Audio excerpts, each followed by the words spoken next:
This is Money Talk 1310 and 100.9. Welcome to the Real Estate PB&J Hour, hosted by Realtors Paul Fuqua and Joyce Carcase, who are experts in the fundamentals of buying and selling homes and other real estate properties. Now, here's Paul and Joyce. Well, good afternoon. I'm Paul Fuqua with Rosenwamel. Welcome back to the PB&J Hour, the Real Estate PB&J Hour. We're dedicated to fundamentals. I'm here with my business partner, Joyce Carcase. Joyce, say hello to the folks out there. Hi, everybody, and welcome back. Are you ready for the snow? There's snow coming on Sunday. Yeah, I'm ready. I'm not ready. I'm tired of snow. I don't want to see any more snow. Anyway, Joyce, it's your time on the mic. You're in charge of all the statistics. Go at it. Okay. I'll try to make it as interesting as possible. That's tough. I know, right? We don't mean to put you to sleep in the first 2 minutes, but we have a lawyer coming up next, so he'll put you to sleep. So actually today we just received the updated absorption rates, which is the inclusive of the past 6 months, August 2021 to the end of January 2022. So the absorption rates, as we talked about before, is just a measure of the supply and demand. It's the number of homes sold divided by the number of homes on the market. And as expected, the homes in Hampton Roads continue to sell in under a month. So that's huge, meaning the houses, we can't keep them on the market. To put that in perspective, historically, it took 5 to 6 months for homes to typically sell. We had 5 to 6 months of available inventory, and that would be considered a balanced market. But that's true across the country, isn't it? It is. It is. And is there any postulation of a reason? I mean, other than the fact that people are enjoying their houses and they're spending big money at the big box stores like Lowe's, is there any other reason? Are people just afraid to move, afraid to sell because they won't be able to find anything? Not able to find anything, but also the fact that the price points are up significantly. That was my next question. What price points are selling the fastest? Well, the fastest moving properties in Hampton Roads are between $300,000 and $500,000. That accounts for about 65% of all the homes sold in the area. And then you've got the lower price ones, $100,000 to $300,000. A lot of investment properties. You can't even get those. Well, I think Mr. Ahern, our guest, our legal counsel with Sykes Bourdon, noted when we were discussing this before we were on the air that people are not finding inventory at their selected price point that they can afford. So they're looking at houses that are lesser priced because of condition, and they're still buying them as end users and investing money to rehab them. That's right, and the numbers seem to support that too. What about the peninsula? How are we doing over there? Well, average sales price over in the peninsula is about $301,000. Right. Okay, here in the south side, which includes Chesapeake, Virginia Beach, Norfolk, Suffolk, Portsmouth, Smithfield, and we do include Eastern North Carolina because the proximity to us is so close. Right. That's just over $347,000 is your average sales price. Now, last week we talked about the number of active listings that show up, for instance, on Zillow and Redfin and these other services, but they don't reflect the reality. Is that of the market? That's right, and it's consistent as it was last week. We've got about 2,600 active listings on the MLS today, which is slightly higher than last month. But only about 38% of them are actually available for sale. So of the 2,600, about 1,600 of them are actually under contract at this point. So there might be 1,000 available for somebody to buy. Now we've got a ratio of 6 to 1 or 7 to 1 agents to houses to sell. That's why we're on the air, folks. I sell houses, but I can't sell them if I don't have them listed. Joyce sells houses with me. We're partners. But when we sell everything and we sell for top dollar, that's our history and our goal, and we don't have anything to sell, we're basically out here hawking. We're trying to get you to call us and say, come list my house. What do I need to do? Yeah, and we need something to eat. Yeah. Well, okay. Just kidding. Well, now, we are very privileged to have legal counsel Jon Ahern, of a partner at Sykes, Bourdon, Ahern and Levy in Virginia Beach. John's been in the legal profession for 35 years. He's a graduate of Holy Cross, if I'm not mistaken. Good school. Unfortunately, it's not a Jesuit school. It is. I beg your pardon. It is. See, it's. I apologize. You have to understand, I went to Georgetown, and I think Holy Cross could beat Georgetown on the basketball court this year. But anyway, John, welcome. Thank you, You Paul. gotta step Thank you, up to Joyce. step up to the mic. Thank you. Now, we're going to ask some questions of you, and we expect you to respond in all due haste, because I know you've got something you've got to be out of here in the next 25 minutes. Joyce has got some stuff. Fire away. Okay. So, first of all, when you are hired to represent a buyer or a seller, or both, what should your clients expect from you? And this is just in general. When you're hiring an attorney, what can they expect from you? Well, most importantly, they can expect legal representation, which you don't get if you have an escrow company representing you. So a legal representation, of course, I'm an attorney, so I think it's very important, but that's a biased opinion, obviously.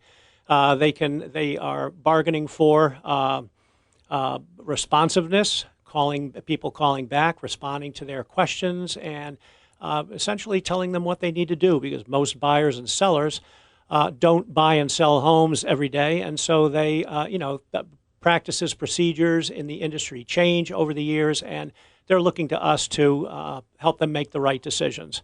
So that's what we do. John, in the recent years, ever since the crash in the mid-2000s, what's been the most radical change in your practice related to real estate?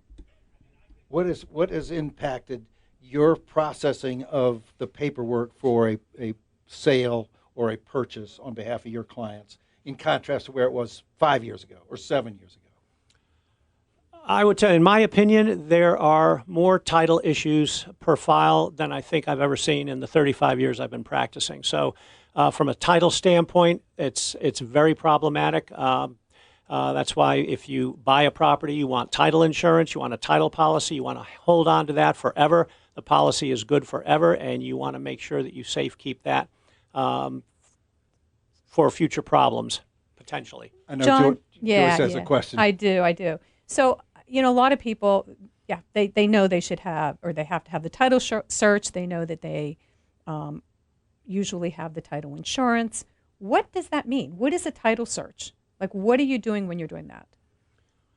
Well, in the good old days, we used to go to the clerk's office and actually pull books and look at the title physically. Now everything is online, so I have paralegals in my office that spend all day online with the various jurisdictions researching title, checking chains of title to see who owns it, who owned it in the past. We check liens to make sure there are no judgments, UCCs, tax liens. There generally are mortgages, but that's what a title search reflects, and gives us the opportunity to convey clear title to a buyer. Okay, and do you have any interesting stories about title searches, things that you've found that have really held people back, held up the sale? Well, yeah, I'm working on one right now where a gal bought a home in 2005, and it was made up of 3 parcels in the city of Chesapeake, and when the deed was prepared in 2005, 2 of the 3 parcels were included in the deed and 1 wasn't. And so she thought all these years that she's owned all 3 parcels, and she really owned only 2 parcels. And unfortunately, the parcel with the house on it is the parcel she didn't get.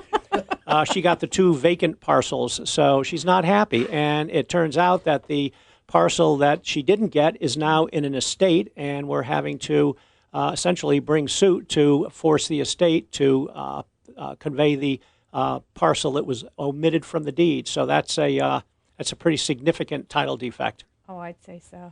We're going to take a short break. Remember, you're listening to the PB&J Real Estate Hour on Money Talk 1310. Stay with us. We're also, you can hear us at 1310.com, moneytalk1310.com, or 1310 AM, 100.9 FM. See you in a couple minutes.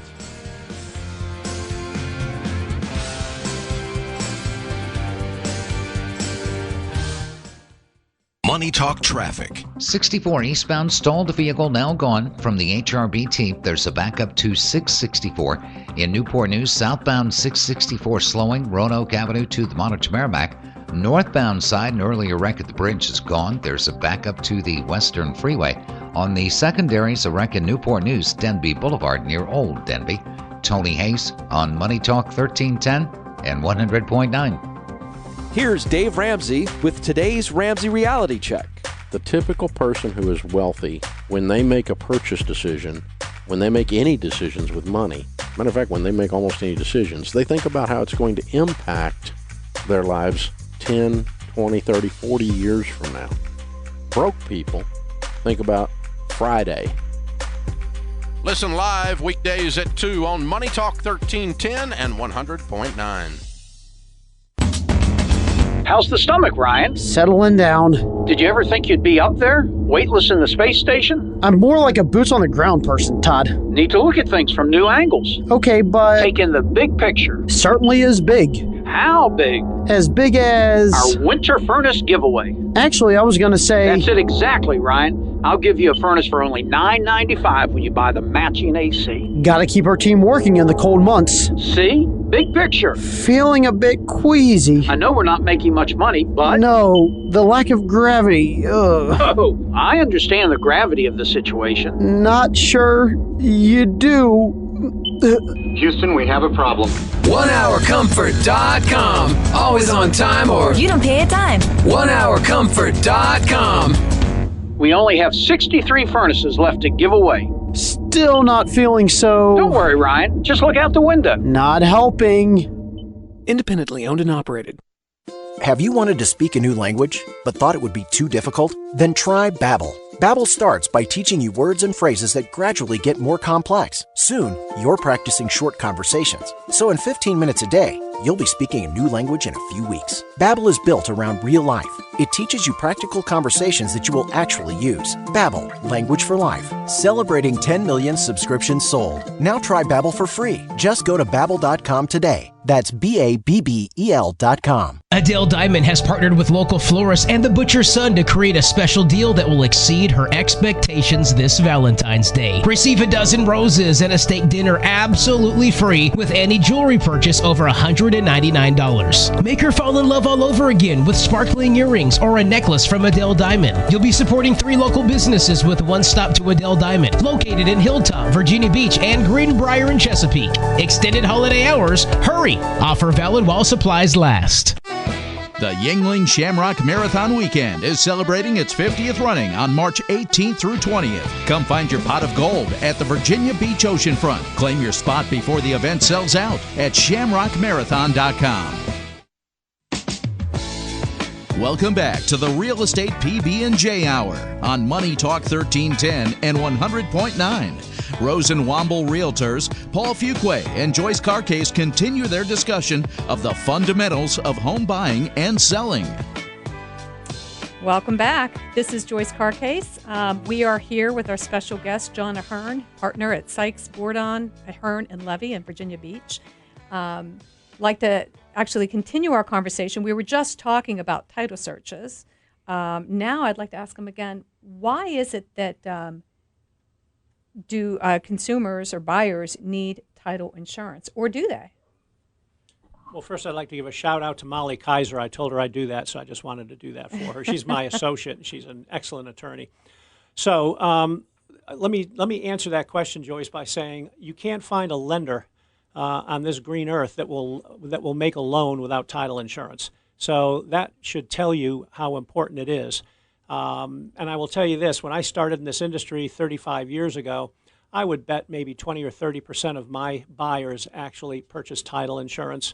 They just didn't see the value. I would tell you that today, almost 100% buy title insurance, and it is, I think it's critical because it covers so many issues that can come up, omissions, liens that have been misindexed, tax liens that have been misindexed, and it not only covers the lien, any attorney's fees or court costs that are incurred to clear that lien are covered as well from a title standpoint. So it's critical. So basically, it insures against a clouded title. Is that the right term? I love that. There's a cloud on the title. Yes, your great term is accurate. There is a cloud on title. Yes, Paul. Thank you. So I want to sound intelligent when I discuss. You're validated for this evening. Yeah. Well, you shared a really good story with us about title searches and what you found in the past. Do you have any good stories about those that did not have the title insurance? even though it's a requirement now. You've been in the industry for a while, so I'm sure you've yeah. seen some I mean, things. we run in all the time to people that have liens on their properties. They can't, or they either don't have title insurance or they've lost their title policy. And even though we can go on to national data banks to try to find it, sometimes we can't find it. And at that point, the sellers have to pay our fees to try to resolve the issue. And if there's any money still owed on that lien, whether it's a tax lien, a judgment, a mortgage, a credit line, it doesn't matter. Those monies would have to be paid, and they'd have to come out of the proceeds of sale. So, of course, the seller would not net anywhere near what they thought they would net to go on to their next purchase. When we take a listing, would it be wise for us to advise our sellers that they should invest in a title search now prior to listing, just like the inspection for termite and moisture and the home buyer's inspection, so there are no surprises? I would say that's a great idea, but most people don't want to incur the cost of paying for a title exam, knowing that the buyer's going to have to do that in any event. That's the way we conduct business. That's our protocol in Virginia, is the buyer acquires and pays for the title insurance. But what you can do when you take a listing is to tell the seller to please locate their title policy and give it to you so you can put it in your file in case anything comes up. We have ready access to it. How about surveys? Surveys are, I think, in my opinion, are critical. And I will tell you why. I think that we do a lot in this life where we make assumptions. When you get on a bus that says it's going to Laskin Road, you assume the bus is going to Laskin Road, but you really don't know it's going to Laskin Road. When you look at a backyard and you see a fence line, I can guarantee you that everybody that looks at that fence line will say, that's where the property line is. How do you know the property line is at that fence line? I have so many properties where fences are 10, 12, 15, 20 feet outside property lines. And when you buy it, the property, if the neighbor asks you to move the fence, it's your business to move it at your cost. So I think it's critical to get a survey. And in that same regard, I would not rely on an old survey. You want to get your own survey. Now, John, I know that in the past years ago, the settlement attorney would order the survey for the buyer, and it would be paid for at closing. Now, my understanding is that's no longer the case. Is that correct? Because too many times deals have gone south prior to close? No, we still order surveys. We have a number of surveyors that we work with, and if it's going to be an excessively expensive one because it's acreage or it's on the water, we'll get competitive pricing for our client to make a decision. But no, we always order them, even if the new contracts say the buyer does not want a survey. We still check with the agent to make sure that they want to waive their right to that survey, because once they waive their right to the survey, their title coverage does not cover matters of survey. So if there was an issue with a survey, they'd have to pay to resolve it out of their own pocket. Now, let's get to one of my favorite subjects, and the reason we really wanted to have you here, homeowners and condominium owners associations. I've got to go. Why, in your mind, you've been long enough, you've been in this business, why is there such a proliferation of homeowners associations over the past 25 years? I think, and that's a good point, Paul. I mean, there were very few back in the 70s and 80s. They started becoming really in vogue in the late 80s and early 90s, and now it's hard to find a subdivision without an association. And I think they do it simply because they want to preserve the architectural integrity, and the aesthetic integrity of the neighborhood, and associations are in a position to do that if a homeowner does something that is perceived to diminish the value of neighboring properties or the neighborhood in general. Joyce has a question. Yeah, I do. So let's assume that the buyer, prior to obviously buying the home, they review the bylaws, regulations, and they accept them.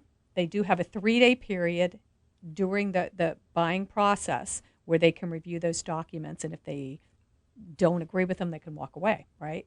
So we'll assume that they agreed to them. Once they've done that, once they have moved into their home, what is the power of the homeowners association to enforce those bylaws, the regulations? Have we created a neighborhood Nazi situation with the every homeowners neighborhood association? has one of those, yeah. Well, it's the associations can wield a lot of power. I mean, they have architectural review committees that tell you what you can and can't do with your property. They have rules and regulations that they enforce, but all of those things and documents are part of the resale package that that a buyer is supposed to be provided pursuant to the terms of the contract. And I will point out that if there are any discrepancies that are noted in the resale package by the association. In other words, a fence doesn't meet the architectural guidelines. The people put a red front door, painted their front door red. They didn't paint their fascia. They're letting the yard grow too long. Don't assume that the seller is responsible for those items.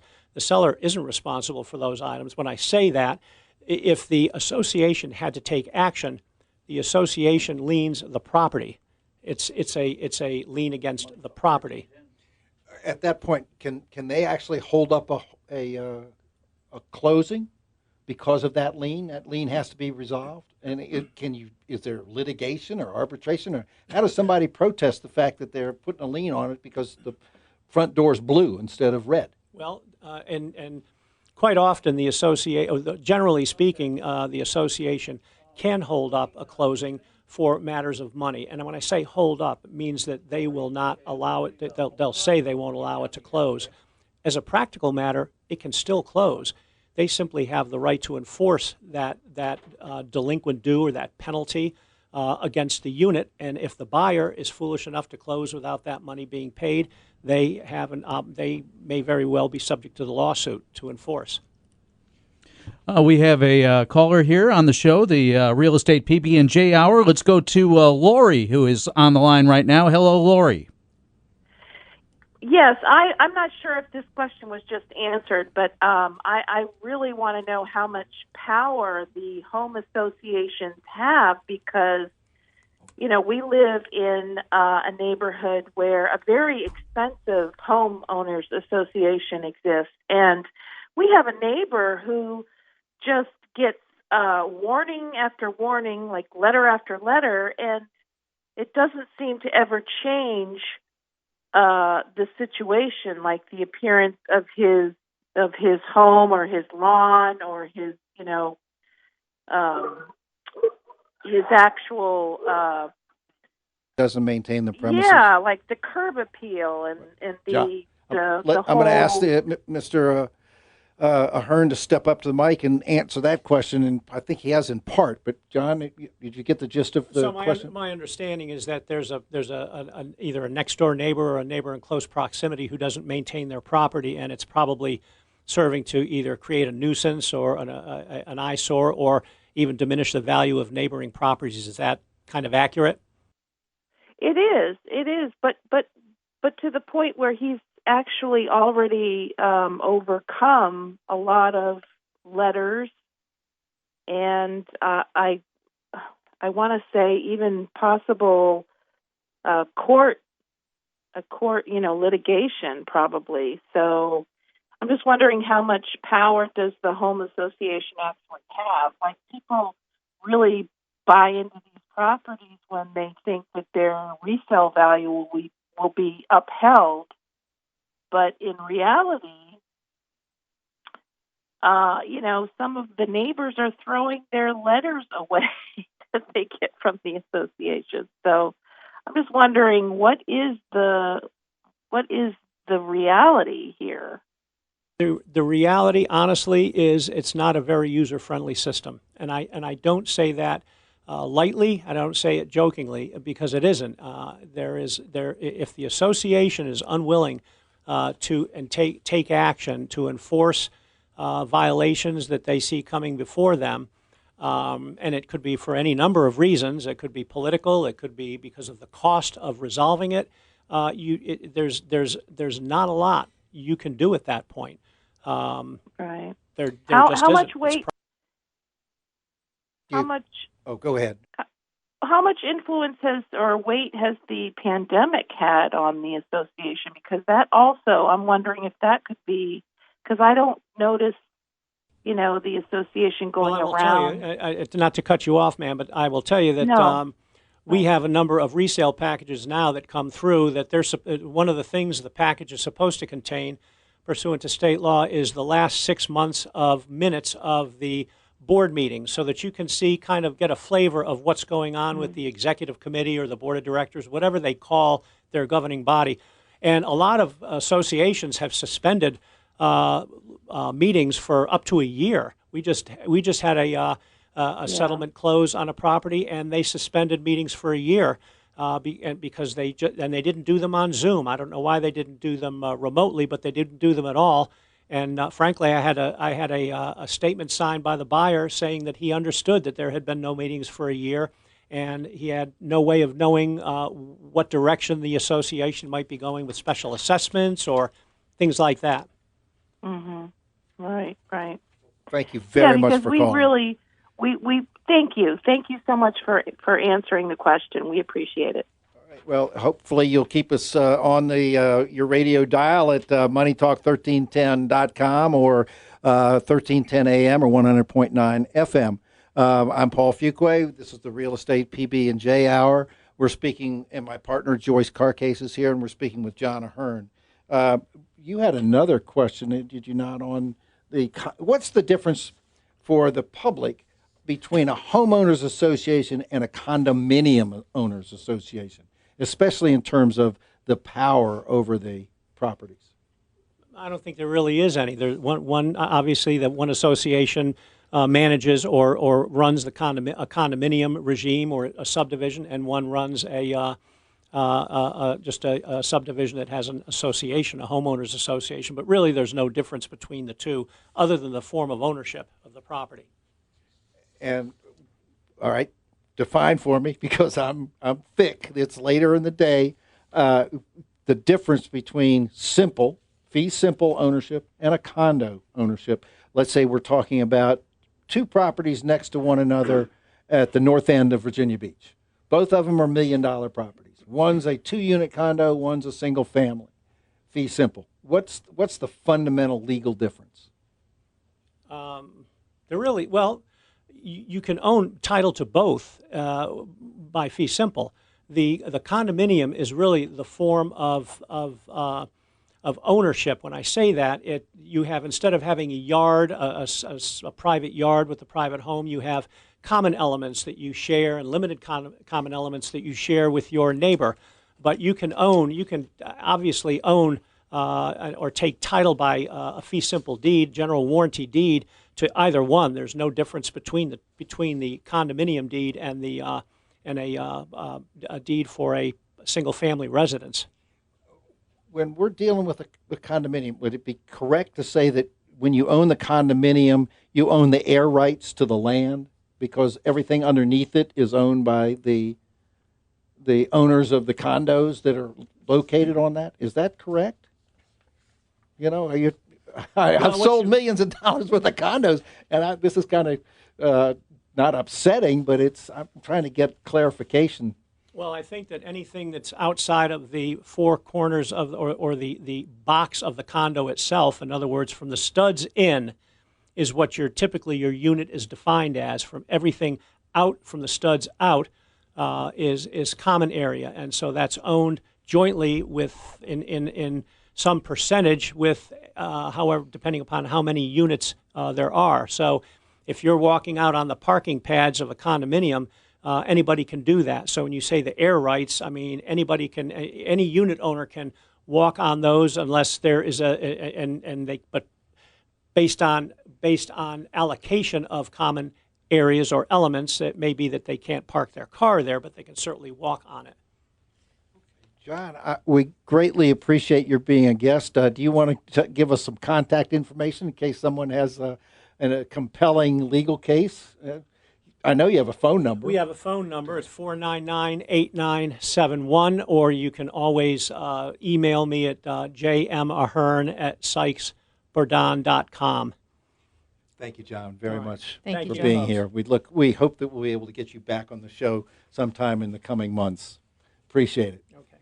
We're going to take a short break here. This is the Real Estate PB&J Hour on Money Talk 1310 FAM and 100.9 FM. I'm Paul Fuquay. This is Joyce Carcase, and if you have any calls, please give us a buzz at 497-1310. See you in a few minutes.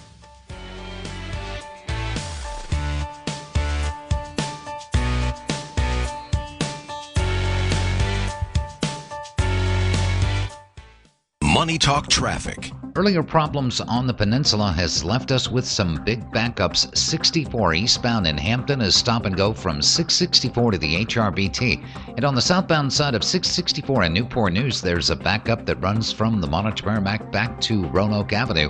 On the south side, a stall 64 eastbound in Chesapeake just before Greenbrier is on the right shoulder. Wreck on the secondaries in Norfolk near ODU, Hampton Boulevard at 38th. Tony Hayes, Money Talk 1310 and 100.9. Hi, this is Gordon Deal. Friday on This Morning, America's First News. Years of economic expansion are under threat as Moscow appears to be entering a new Cold War with the U.S. and her allies. Also, if you think working remotely is the answer to a work-life balance, a new survey finds that may not be the case. We'll explain why. And how the super rich go all in for a Super Bowl experience. Friday on This Morning, America's First News. Tomorrow morning, 6 till 8 on Money Talk 1310 and 100.9.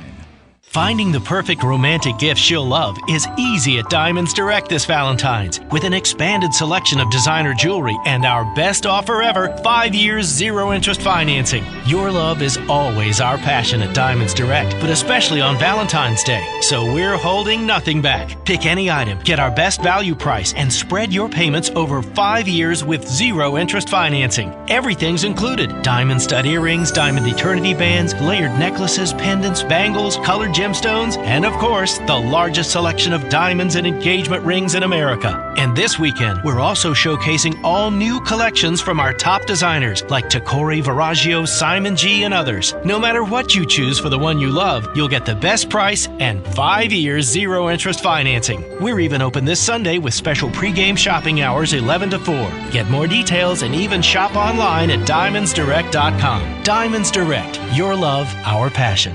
On approved credit. Go big and work for Newport News Shipbuilding, a division of Huntington Ingalls Industries. Big pay, big benefits, and big opportunities to build the most advanced ships in the world. Trades trainee, entry-level, and experienced jobs available, offering up to $5,000 in sign-on bonuses and up to $2,500 in relocation. Now hiring welders, fitters, machinists, pipe fitters, and more. Apply at buildyourcareer.com. Search by location, Newport News, Virginia. Job seekers must be 18 or older and U.S. citizens. Equal opportunity employer, military and disabled welcome. It's kind of a grudge buy, if you're honest about it. I say that because most heating companies aren't honest about it, at least not to themselves. Look, I'm in the heating business, and even I don't want to buy a new furnace or heat pump. No one's ever come over to my house to have me take them around back to show off my new heating system. So the truth is, there's only one way to make a furnace break down worse. Having some slick-talking selling tech franchise you over by selling you the wrong furnace, or pitching you on buying a new furnace when the old one's better off repaired. Yes, that happens. It's a numbers-driven thing for those guys. So don't let that happen to you. Call Miller's. I'll send you a real tech, not a selling tech. A do-it-right, stand-up heating tech who's people-driven with a repair, not replace mindset. We can't make repairing or buying a furnace fun, but we can make it honest and reassuring if you call us at MillersHomeComfort.com.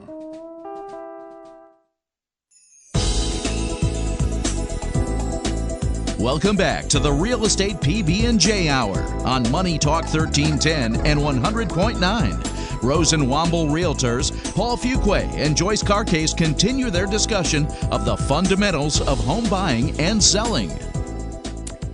We're back, and we're ready for the latest mortgage updates. We actually have Greg Bell with us today of Dolfin. Greg, what is Dolfin?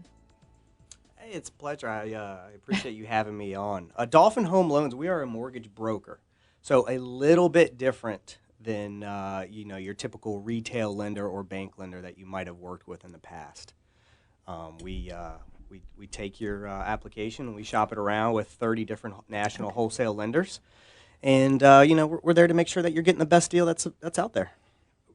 Now, what is the difference between working with a loan officer and a broker? Is it the 31? We got Heinz varieties here. Yeah, exactly. You get variety. So the process is exactly the same. You work with me, it's going to be exactly the same with any other retail lender. The big difference is our overhead is a lot smaller. We don't have the big buildings, the large, employee pools. So that translates to lower interest rates to you. But as a broker, we do the shopping for you. So you can call one or two lenders to get rate quotes locally.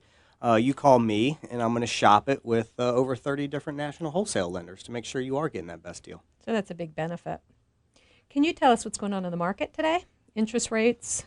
Interest rates? Well, I'm sure everybody's seen it if you've looked at the news or listened to the radio. I mean, rates are up. January 1 to today, we've seen the largest increase in interest rates that we have in the past 2.5 years. We've been in an extreme low-rate environment, and it's coming ahead. There's a couple factors. We've all heard inflation. Inflation is certainly up right now. But one of the big issues that are surrounding the interest rates right now is the government has stopped buying mortgage-backed securities. So they've been pumping billions of dollars into the MBS for the past 2 years since COVID started. And What's that the has MBS? Mortgage-backed securities. Okay. It's where basically mortgages are traded. Is that Fannie Mae and what is the other one? Maggie? What are they? Fannie Mae and somebody. You're talking about our agencies. So our conventional agencies are Fannie Mae and Freddie Mac. And Freddie, I forgot. And Freddie. And then you have Ginnie Mae, who covers FHA and VA loans. Okay. The next issue, what can we project? I mean, I know that I'm asking the impossible of you because you don't have a global sphere of knowledge out there, but what is... If somebody's interested in buying, how far out can they anticipate knowing what it's going to cost them to buy, let's say, a $350,000 house? In a normal market, I would say you're good for 30 to 45 days. We are not in a normal market. If you look at just yesterday compared to this morning, compared to this afternoon, we've had 4 rate hikes in that short amount of time. So no loan officer is going to be able to tell you what rates are looking like. But just to give you an example, conventional rates were hanging around high 2s, low 3s all of last year. We're probably in the high 3s, low 4s. So we have had at least a 1% increase, if not a little bit more, on conventional loans just over the last 45 days. To put that into perspective, early 2019, conventional rates were hanging around the 5.25 range. So we are still low, but it's so volatile right now, nobody can really determine what's next. Can if somebody wants to lock in a rate, does it cost them any kind of a fee to carry that rate beyond, say, a 60-day lock? When you quote when I come in and make a loan application, you quote a rate to me, I sign the application. We're now out on the market looking for a house and want to find a house we can write a contract on. And we know that our rate is 3.75. I'm just making this up, folks, but 3.75. We put a contract in, but it's not going to close for another 60 days for a variety of reasons. What can we do to preserve that 3.75, or is it cheaper for us to go up to 4.25 and not come up with whatever the fee would be to extend the lock? Well, we don't lock rates until you get under contract. That's one. So we have an idea of how long that contract is for. Now, you might be talking about floating or locking TBD loans. There are some lenders who do that. It's not very common in our market. So if we get a contract and you have a 60-day close, yes, we can lock for 60 days. You can lock for any amount of days. So a 30-day lock is going to be less expensive on a rate than a 45 or a 60 or even a 90-day. It all just depends on how long that is, and the price of it will adjust accordingly. Greg, have you seen a significant drop in mortgage applications? Yes, but not on the purchase side. I'm only going to say that because of the refinances have certainly fallen off. The last 2 years have been pretty stellar for the mortgage industry. To give you some insight on that, the industry as a whole in the U.S. is capable or has capacity for around $2 trillion of originations. And over the last 2 years, we've been $3.8 and $4 trillion. And that has been a lot of, because of a lot of refinances. So applications have fallen off because of refinances, but the buyers are still there. Purchase applications are still flowing in. That begs a question. What steps do you take to approve a buyer's application for either a new loan or a refi? All right. Well, it's pretty simple. We get your basic information. We're looking for a 2-year work history, a 2-year living history. And we take a look at your income, and we divide that by your debts. So we want to see what current debts you have on your credit report. And we look at the minimum monthly payment due on those debts. So not necessarily the balance on your car loan or your credit cards or your student loans, but the minimum payments. And then we look at the potential housing payment. And then we come up with what's called your debt to income ratio. And that's how we factor in your approval or not. Okay. We're going to take a short break now. This is Paul Fuqua with Rosenwamel Realty, and this is the Real Estate PB&J Hour on Money Talk 1310 AM 100.9 FM or moneytalk1310.com. We'll be back in a couple minutes.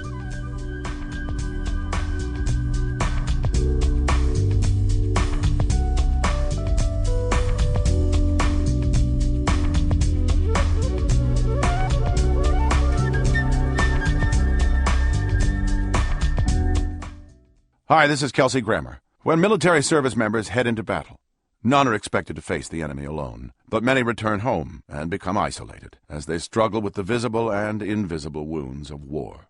It can be difficult knowing how to overcome that challenge and rekindle bonds similar to those formed in the military. Wounded Warrior Project supports these injured veterans through their recoveries by connecting them with fellow warriors and their communities. No one should fight this battle alone.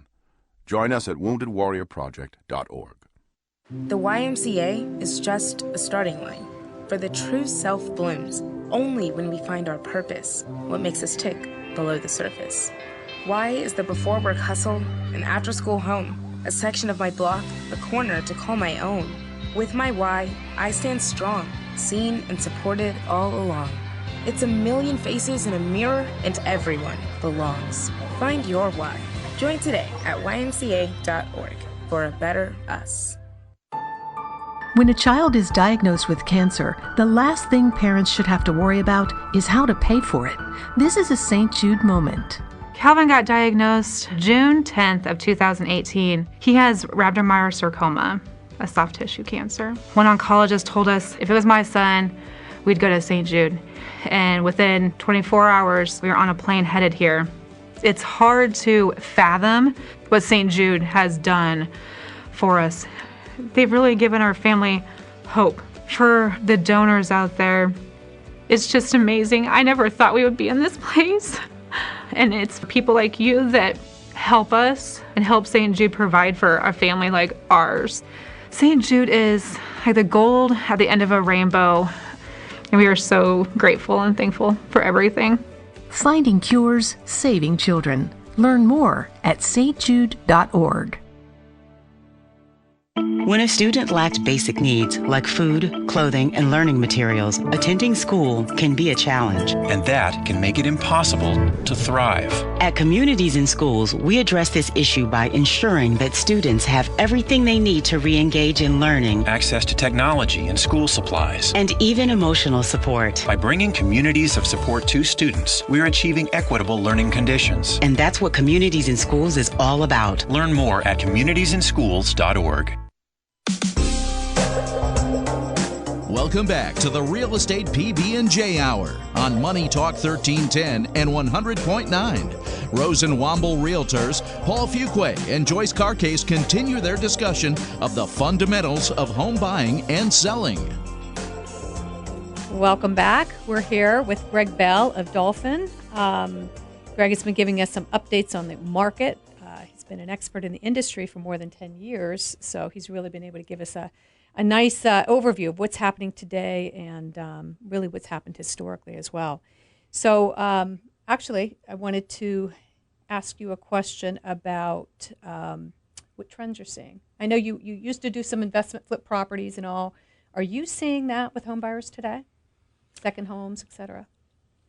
Yeah, I think the influx of second homes, incomes are definitely higher right now, and we're seeing a lot more second homes being purchased on the market. And the market is, or at least the agencies are taking a foot of that. So one of the things that we're seeing, FHFA have recently applied new LLPAs on pricing for second homes. So second home pricing used to go in line with your primary residence. And basically, they've seen so many people buy second homes, probably most likely to rent them out as short-term rentals. So they decided, we're gonna jack this pricing up. So what you're seeing, your second home rates are now going to be closer in line with investment properties.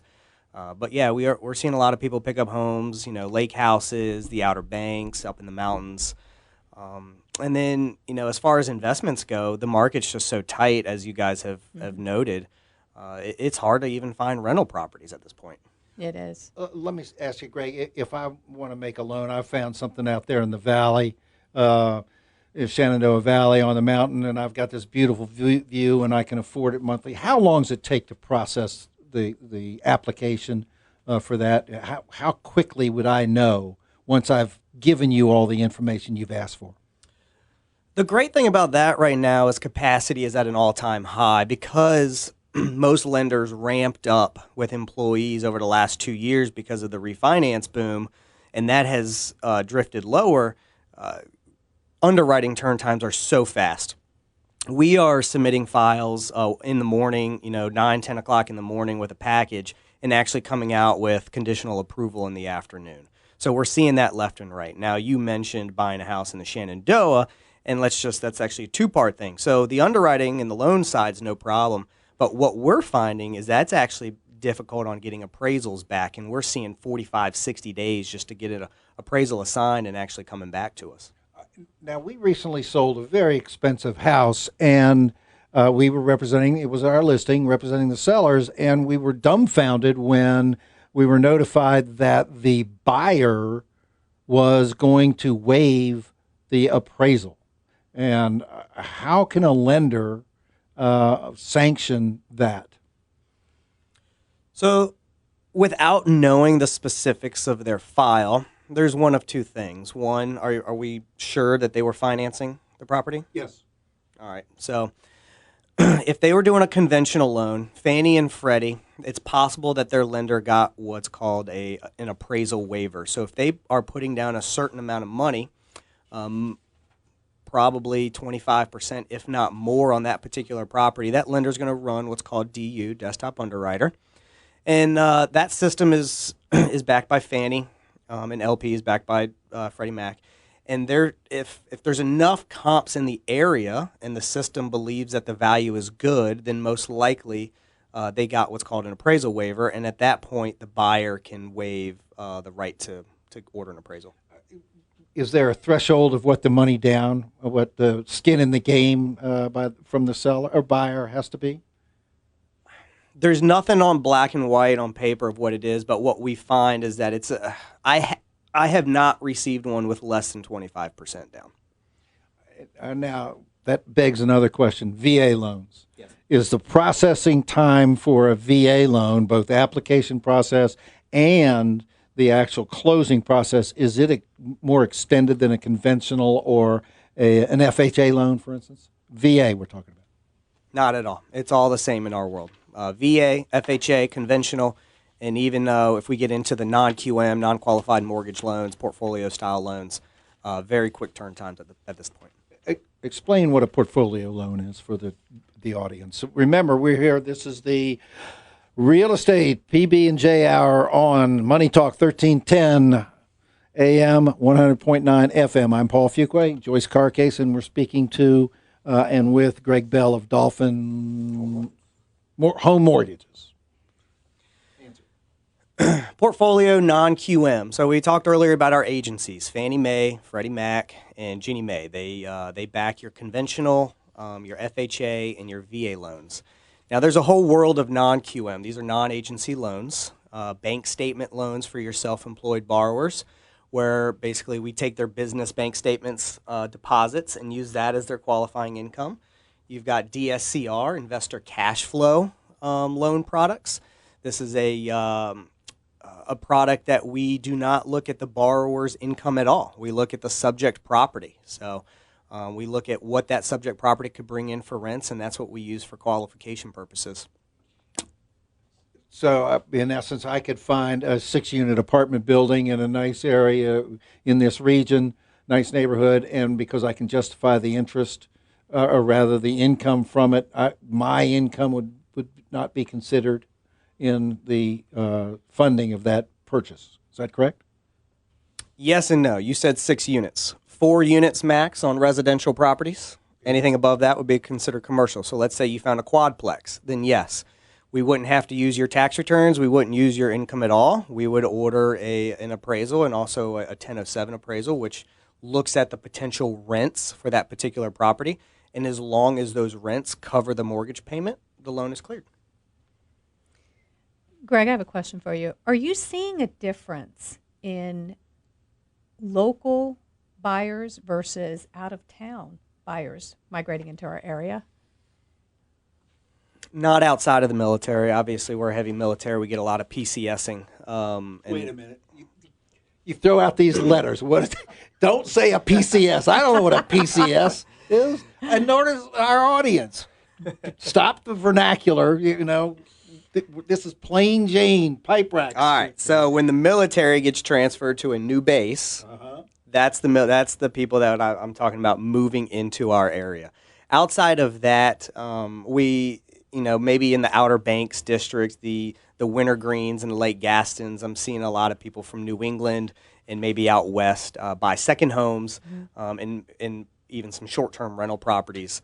But outside of that, no, it seems to be most people from local. Yeah, Okay. we've seen a lot of our clients actually coming from up north. You know, we've got them from Richmond, from New Jersey, coming up from South Carolina. I was really surprised, and the national stats actually support that too, that like 80% of them are actually moving from the city into the suburbs.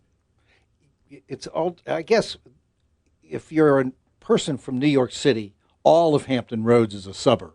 Yeah. You know, same thing. If you're from Boston or you're from one of the major metropolitan areas, Hampton Roads is, as a whole, a suburb. And there are only, 1.8 million people max in the entire region of Hampton Roads, including northeastern North Carolina and the Eastern Shore. So that's not that's a very inconsequential number in the grand scheme of things. Though I think Orange County, California is 5 times the size of all of Hampton Roads. But that's another story. And my next question to you is, how do people reach you? Oh, well, it's easy. Directly on my cell phone, 757-642-5078.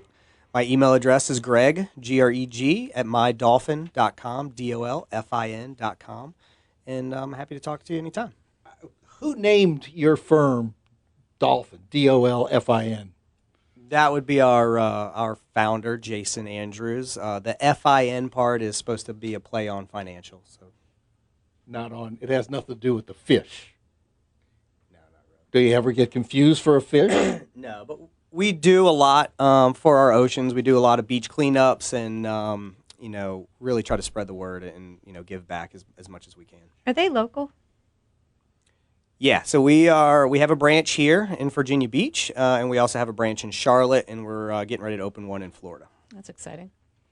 Well, we have approximately 2.5 minutes left of airtime, and I don't feel like ruminating on anything, but I know Joyce always has an opinion to express. So I'm going to turn the mic over to you, put you on the spot there, lady. Well, no, I wanted to ask Greg.